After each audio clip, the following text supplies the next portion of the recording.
one of my professors, he would always pose questions to us that you had to like think like, you get that little cock in your neck, like, wait a minute, what kind of question is that? He's like, yeah. He's like, so do you need to lose weight or you need to save money? And you be sitting there thinking like, okay, what's the right answer? And he's like, yes. So mourning the past or celebrating the future, yes. We can do both. It's not an or. you know? So, yes, that's how we're going to go into this lesson. Yes. Today's key verse: all the people shouted with great joy when they praised the Lord because the foundation of the house of the Lord was laid. Amen. So today's three lesson aims is to trace the history of Israel's exile and return to their homeland. And this should be familiar for those who are joining Refuel Wednesdays. And two, be honest about what is lost, even when celebrating the gift of something new. That yes. And third, adapt a worship celebration in which all generations in your community celebrate God together. The key word there is together. All right. So, in the introduction on page 77, I'm trying to think which way do I want to go.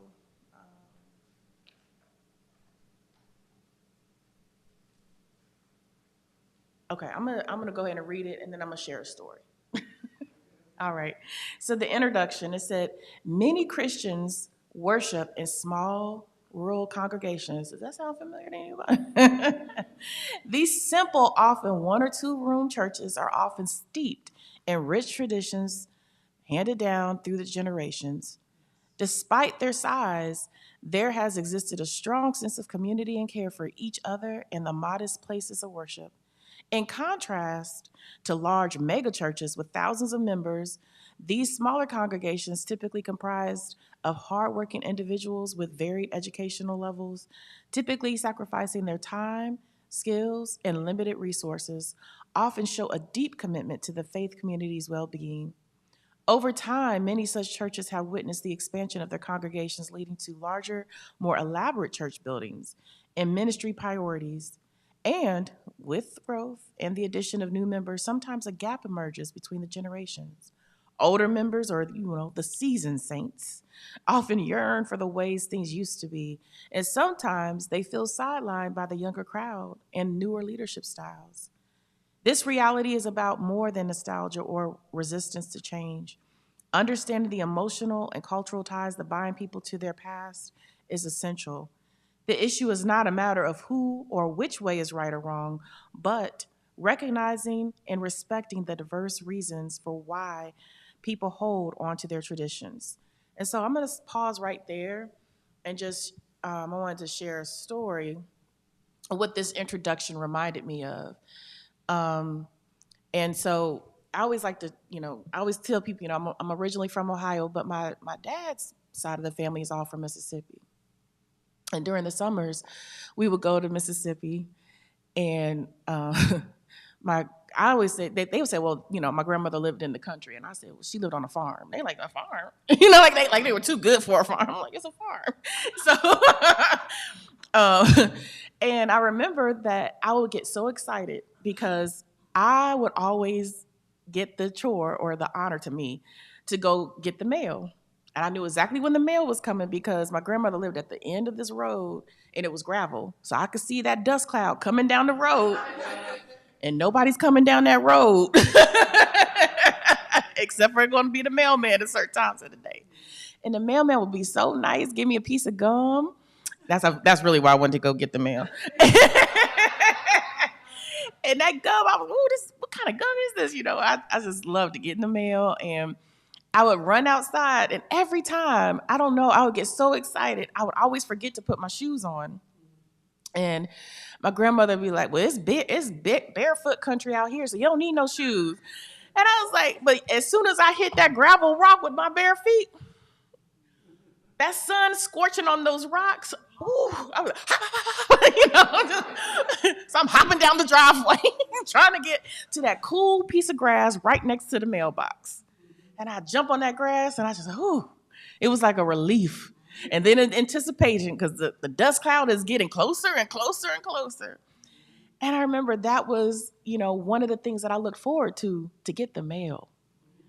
Another thing is that she had indoor. I always say my grandmother because my grandfather passed away shortly after this, so I remember her more so than him. But she she had indoor plumbing, but indoor plumbing was for adults. And so my sister and I, when we take our bath, we had to bring the wood basin out and we put it in the bedroom and we go to the water spigot and pump the well water, bring it in the kitchen, and she heat it up on the stove, pour it in the wood basin, and we take our baths in the middle of the bedroom, which I loved because I was like, yeah, I just thought it was so neat that you could take a bath in the bedroom. Now, she didn't make us go to the outhouse so we could use the toilet, but not the tub. That was for grown folks. so, so again, I look forward to the summers because I could take a bath in the bedroom in a wood basin after getting my own water and getting the mail. And then after we would take our bath in that wood basin, she'd kick us out and we'd go outside and we would sit on the side porch. And I always thought it was my grandfather playing the harmonica, but it would be dark out there. The country is pitch black. And so anything that was non-perishable, because it wasn't like there was a trash pickup, you put it in that metal barrel in the middle of the pasture and it would burn up. So you sit there and watch the trash burn. And it was so peaceful to me because I could see all the stars and we were clean, smelled good, soap, and and hear my dad play the harmonica. It was just peaceful to me. And so I look forward to the summers where we would sit and watch the trash burn, listening to that harmonica and looking up at the stars and thinking, wow, this is a big world, And I also remember getting up the next morning and the only chore that I could do that they would let me do was to feed the chickens. Nobody liked the chickens. And I didn't know it's because all the snakes would be in the chicken coop, but so, they go for those eggs. So I would go do my chore, feed the chickens, and then we'd be locked out the house for the rest of the day. You couldn't come back in. So you get hungry, grandmother says, she like, you better go climb that plum tree and get you a plum. So we climb the plum tree, pick a plum and sit on the branch and eat. And I was so happy. And it was hot. But we were happy because we were in that little shade and, didn't have a care in the world. And every now and again, I'll go knock on the screen door and she hand me a piece of watermelon. And I'll be so happy. Like, it would be little things. And so I'm saying all that to say that a lot of us have these memories. Y'all can think as I was talking, like, oh, I remember my childhood, this, and the little things that just meant so much to you. And a lot of people, they may overlook it or whatever, but this is what this lesson is about right now. It's talking about, those times of the past, those were a time, a reason, and a season at that time. But now when I go back and visit the homestead, there's no more gravel. Those roads are paved. And the pasture got a lot smaller because there's houses now all around encroaching on that land. And so it's not the same to try to look up at the stars because all the light coming from the house and you don't see it like you used to, and now you don't burn your trash in case you might get a fine. I don't know. you have trash pickup and the perishable stuff we would put in a little pan and the dogs, I don't know whose dogs they were, but the dogs would go from house to house and they would eat your scraps and then they go to the next house and eat their scraps. And I don't, but now you can't even have a dog off the leash. And so, things have changed, And so this is what this is talking about. In this last paragraph, it says the dynamic isn't unique to time or faith. And I hope that you understood through that story. The Bible recounts how returning Jewish exiles felt mixed emotions as they rebuilt Jerusalem's altar and laid the temple's foundation, while the younger generation, the one who had the paved roads, They celebrated the progress. They liked having indoor plumbing. They didn't want to take that water basin bath. They celebrated the progress. And those who remembered Solomon's temple, they felt an emotional loss. They missed having to, having that peaceful time where you could look and see all the stars. This story serves as a reminder that embracing the future while honoring the past remains a delicate balance as faith communities grow and deal with change. And so we're having to do that now. A lot of churches had to pivot after COVID. They're having to figure out, how do we, keep people engaged? How do we reach out to younger generations that are like, I can just click in a view from my bedside. And sometimes that's even best for some of the people who can't make it out.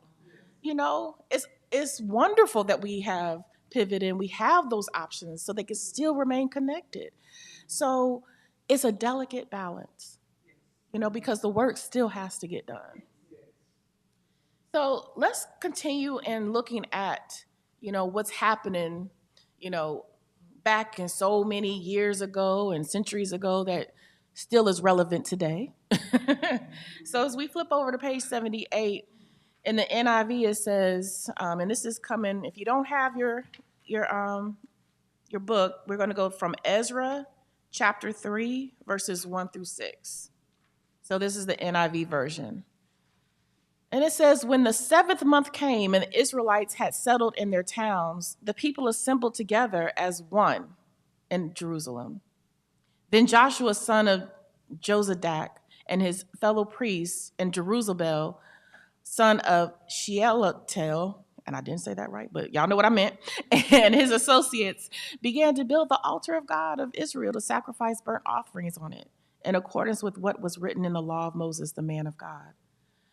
Despite their fear of the peoples around them, they built the altar on its foundation and sacrificed burnt offerings on it to the Lord, both the morning and evening sacrifices. Then, in accordance with what is written, they celebrated the festival of tabernacles with the required number of burnt offerings prescribed for each day. After that, they presented the regular burnt offerings, the new moon sacrifices, and the sacrifices of all the appointed sacred festivals of the Lord, as well as those brought as free will offerings to the Lord. On the first day of the 7th month, they began to offer burnt offerings to the Lord, though the foundation of the Lord's temple had not yet been laid. So Ezra 3 provides details on the repatriated exiles. So those are the ones who are coming back. They're coming back home, and they're like, wow, y'all done all this? This is certainly different than when I came up. In their initial efforts to restore worship in Jerusalem, their assembling together as one to begin the task signifies a spirit of unity and purpose and focus among them. And the reference to the time of year is also significant because we talked about the 7th month. This is the month when God prescribed the Feast of the Tabernacles, or the Feast of Trumpets, and the Day of Atonement, when they were to live in booths to celebrate God's protection and care for them during their wilderness wanderings. Their political and religious leadership, Yeshua, the priest and associates, and Jerubbaal, Judah's governor, led the effort to build the altar where sacrifices would or could be made. These sacrifices were necessary to establish a right relationship with God before any work on the temple began. So they knew the priority, right? They were going to make sure we are focusing first on the altar so we can give praise and thanks to God. And then they began the work on the foundation. So despite the threat of opposition from neighboring people, they continued this work. And after setting the altar in place and reinstituting the prescribed offerings, the people observed the Feast of Tabernacles. They resumed the entire sacrificial system specified by the law. This action signified their eagerness to reinstate worship, to express their devotion to God, and their complete reliance on Him for protection and provision. This verse 6 further validates their resolve to prioritize worship above all else. Applicable spiritual principles for the faith community are embedded in these verses. These principles include the importance of unity. We keep talking about that word, unity together, of purpose and focus within congregations and their spiritual leadership, the necessity to get right with God before attempting to worship Him or engage in ministry and prioritizing biblical worship according to God's word. Ooh, that was a mouthful. So I want to hear from you all so I can stop talking. What do you think? What things promote unity in the faith community? And why is unity important? And what are some practical steps to help foster its development and maintenance? I'm going to read those questions again. And just think about, what do you think? What things promote unity in the faith community? Why is unity important? And what practical steps help to foster its development and maintenance? Any thoughts? Those in the congregation here, grab a mic. I want to hear from you.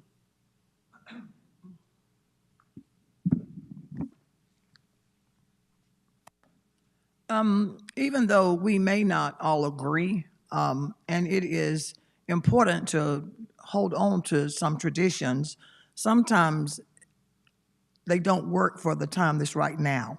So it's not that we're going to forget them, but we can mix it up to have that balance and to maintain that unity.